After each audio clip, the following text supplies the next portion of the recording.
16 pays représentés, 200 joueurs au total. Le mondial de plume foot s'est ouvert aujourd'hui à Aubonne dans le Val d'Oise.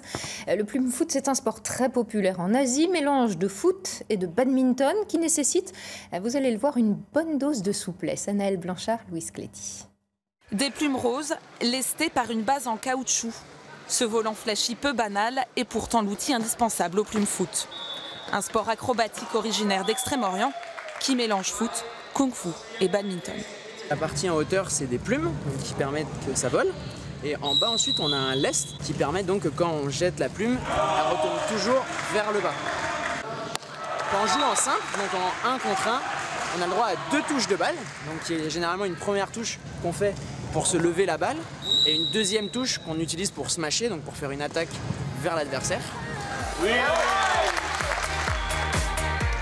Pieds, genoux, hanches, épaules, toutes les parties du corps sont mobilisées, sauf bras et mains comme au foot.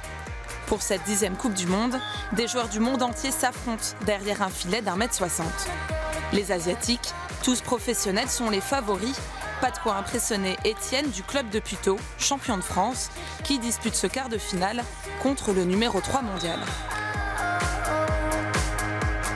Nous les Européens, on va attaquer de face en faisant un smash de face. Les Asiatiques vont faire des retournées acrobatiques, des bicyclettes, plutôt de dos.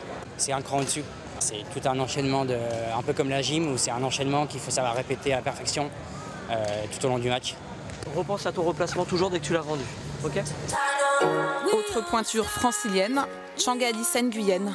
D'origine vietnamienne, elle a fondé le club de Puteaux, a participé au développement du plume foot en France et à l'organisation du mondial. Rien que ça.